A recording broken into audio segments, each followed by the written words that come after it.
Japan taught me that there are many secrets in life undiscovered, a world we don't completely understand.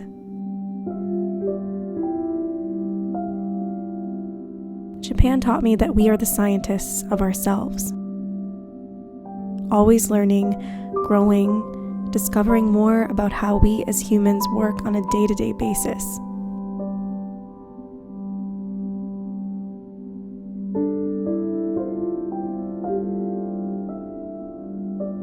Japan taught me nothing is linear. No leaf in nature is the same, and neither are we. We all have our own path, although similar to some, nobody's journey is ever the same.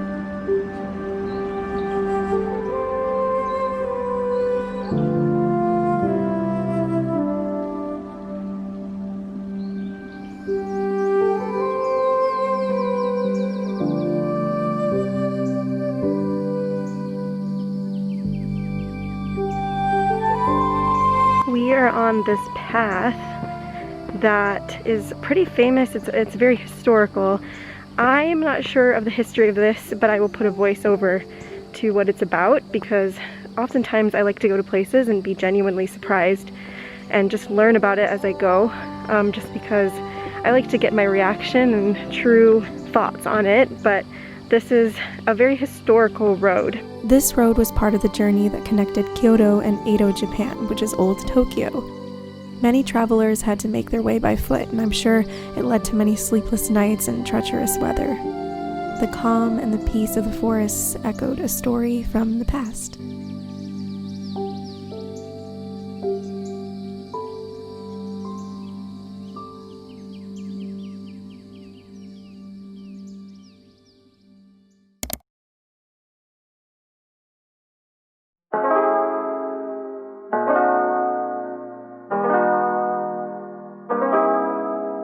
Okay, so we are in Magome-juku, which is a trail that actually goes from Tokyo all the way to Kyoto. And this is one of the posts that was along the way. Like, you can see like how things are so old and historic, because like, look at these stairs, they're all stone. The village is just so beautiful and so like aged. It's very, how do you say, it's timeless. That's the word. It's a very timeless place, and look how beautiful these leaves are. They're so pretty.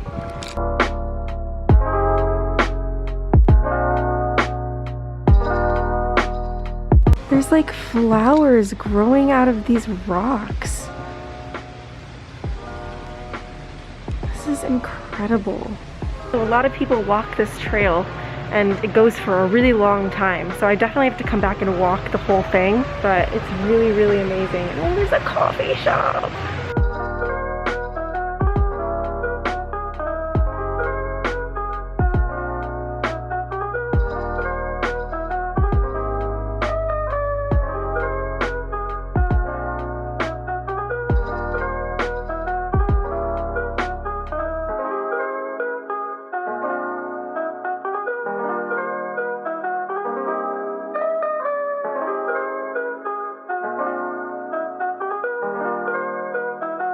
It's just the most perfect day. Drinking coffee and walking. There's lots of kids here. These homes are so old. Magome-juku is filled with old Japanese inns where wary travelers used to stay. They were also here to slow down enemies. You can actually stay in one of these post town inns if you book in advance. So Magome-juku is really famous for chestnuts. They even have chestnut coffee, which is really interesting. But they're selling the chestnuts at the little shops over here and at some of the kiosks. So I was kind of like wondering if that's what they were really known for, and I guess that's what it's true. They're really famous for chestnuts, and all of these old buildings are actually from the olden days. A lot of the travelers would be going from Tokyo, Edo to Kyoto, and they would have to stay somewhere, and that's what all these old buildings are for. This is part of the trail. The past and history of our world is a reminder of what growth has brought us. If there was no change or growth, our lives wouldn't be what they are today. We have technology, transportation, ways to connect, more rights than we did in the past, and it's all thanks to the embodiment of growth and change. Without it, none of this would have ever happened. But the past is so beautiful, and these post towns are a symbol for change, and we get to celebrate that.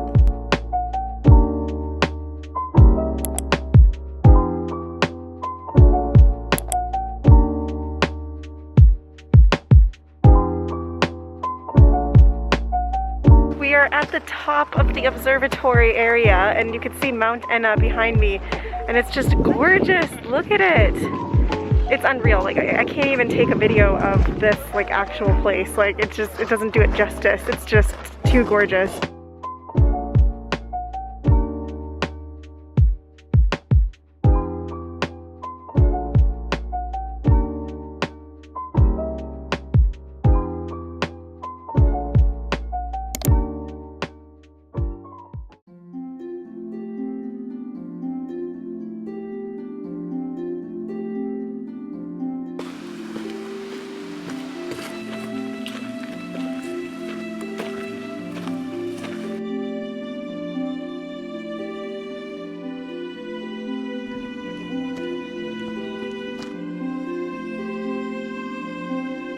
Literally like I'm alone here. It's so quiet. The trees, like look at this is a forest, like a legit forest in the mountains, and it's absolutely incredible. And the leaves are falling, so all you can hear is the leaves. Best time to come, November, but we're going down, so it's a lot easier than going up, but there are people that actually hike up, and it can take quite a while, lots of exercise, so.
This is a free tea room. Wow.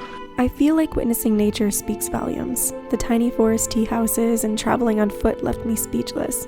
Living in a city, I don't have access to places like this, but I hope someday I'll be able to have this experience every single day.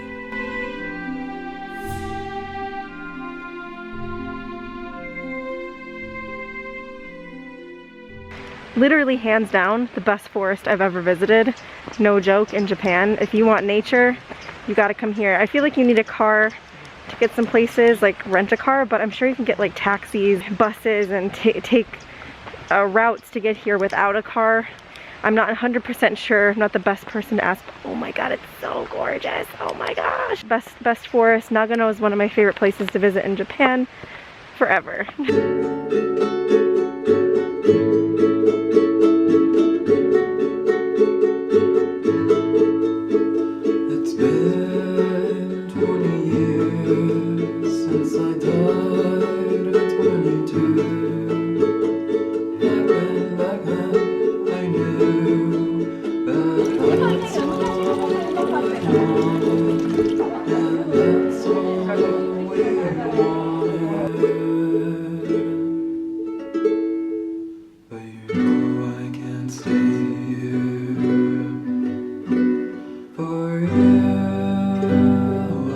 So we're in Tsumago Juku right now, and this is like a street full of old houses and old shops that used to be around for so many years, and some of them are people's houses. This is very interesting. I don't know what's going on here, but there's a lot of shops, like old shops inside these houses, and some of, like I said, some people live here, and it's just gorgeous. The mountains are so beautiful here. I can't believe I'm here. This video doesn't do it any justice. I can't even explain. Tsumago-juku is another post town out of 69 others in Japan. This town mostly runs on tourist shops now, and is very well preserved. Tiny museums of the homes and old inns that used to thrive here are free to view. Shop owners leave food out for visitors if they pay the fee, even though they're unsupervised. There's a lack of foreign tourists around these parts, so I wonder how the shop owners are doing within these times.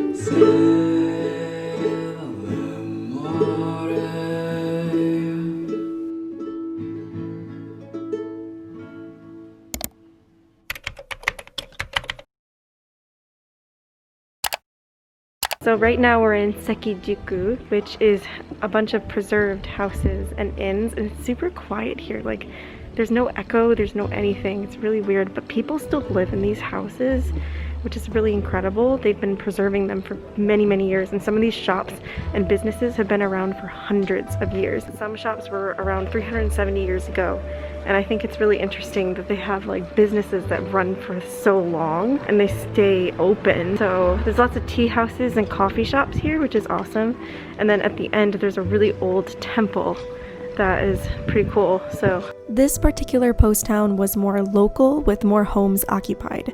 It's a little less touristy, but houses a community of ninja descendants. When we arrived, the town was holding an antique fair at the temple.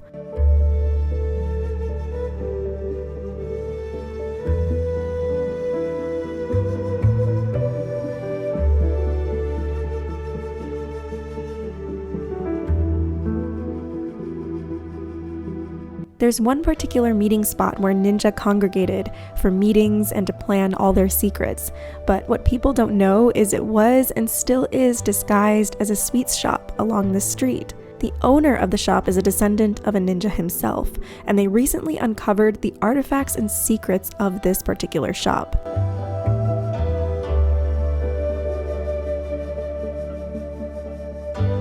He went on to tell us that ninja had secret symbols on their clothing and belongings, a crest that let other ninja and any Secret Service members know who they really were.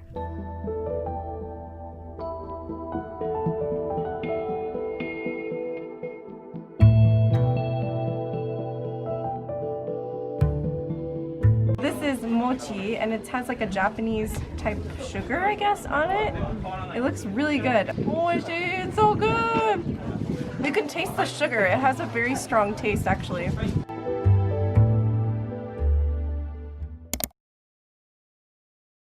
Alright, I'm in Ninja City, and this is where they have like ninja shows and talk about ninja and history and everything. Ninjas were real back in the day, so I'm going to be talking to one today. They do still exist, not for the same purpose as, you know, back in the day, but there's a long line of ninjas. The tradition has been passed on to their children. We're going in.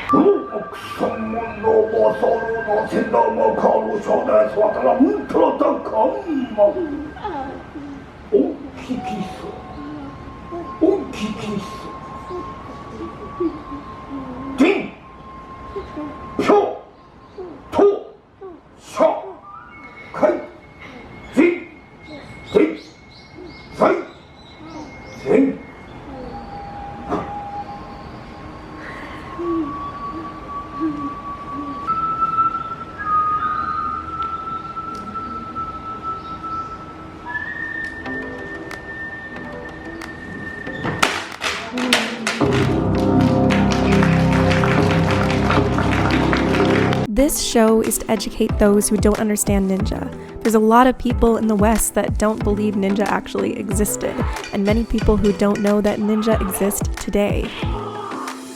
Iga in Mie Prefecture is known as the birthplace of the Iga-ryu ninja, one of Japan's leading schools of ninjutsu, the art of stealth.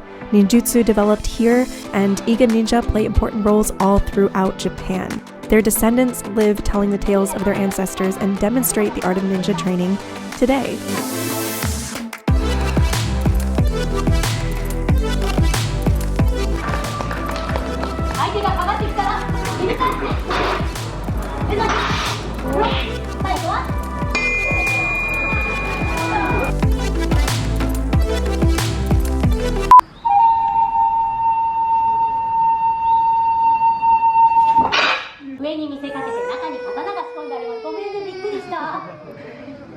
Ninja training is a serious thing, but for kids, they try to make it a little bit softer in the performances. Although I was told several times that ninja training is a very rigorous thing, and there's a lot that needs to be learned, and a lot of focus and meditation that goes into it.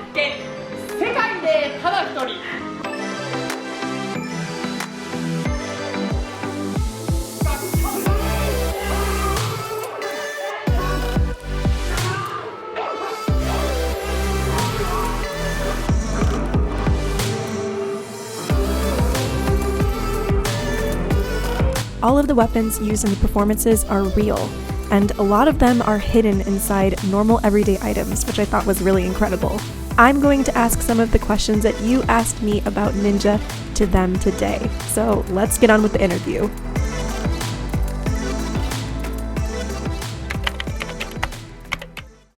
Hello everyone, so I'm here with real ninjas. Yes, ninjas are real.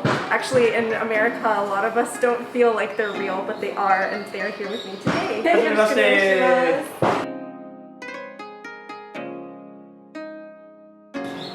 日本の伝統と文化を受け継ぐために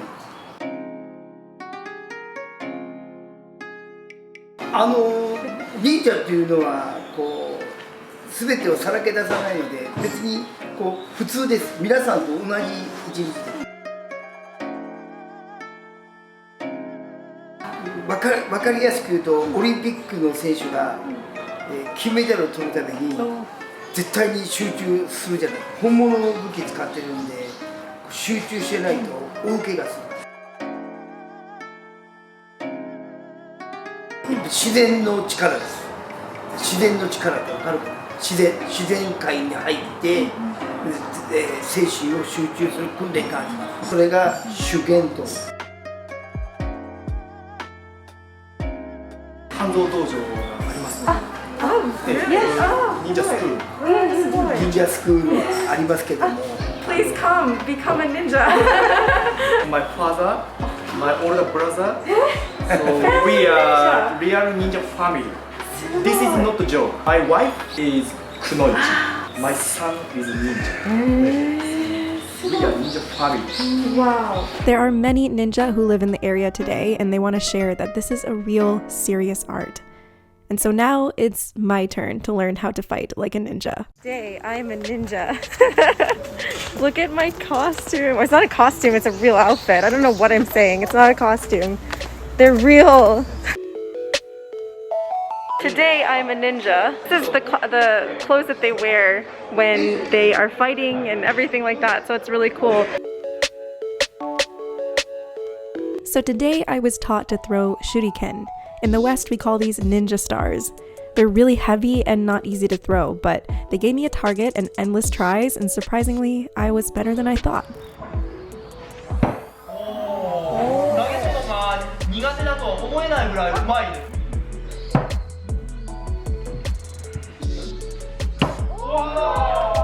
And I got better and better the more throws I made.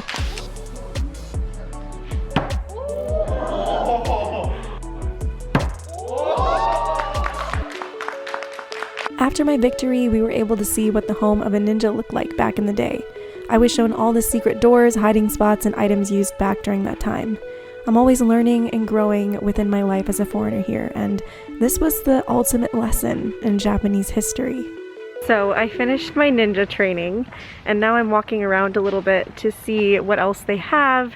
It's really incredible. I think I learned so much about ninja. Ninja are actually, they don't do the same exact thing as they did before. Back in the day, they actually protected the emperor and protected people, and they were like bodyguards and they were spies. Most ninjas do the training still. It's more of a fighting style now, and it's less of like protection, trying to survive, and you can become one if you come to Japan and you speak Japanese very well. They do have a ninja school that he talked about, so if you'd like to join the school, you can do that. And most of the ninjas are descendants of ninjas, so the people who are ninjas today have ninja in their blood. So it was really interesting, and they were really serious when they said, I know you've seen this show, but it's a very serious thing. So that was really incredible too. But wow, what is this?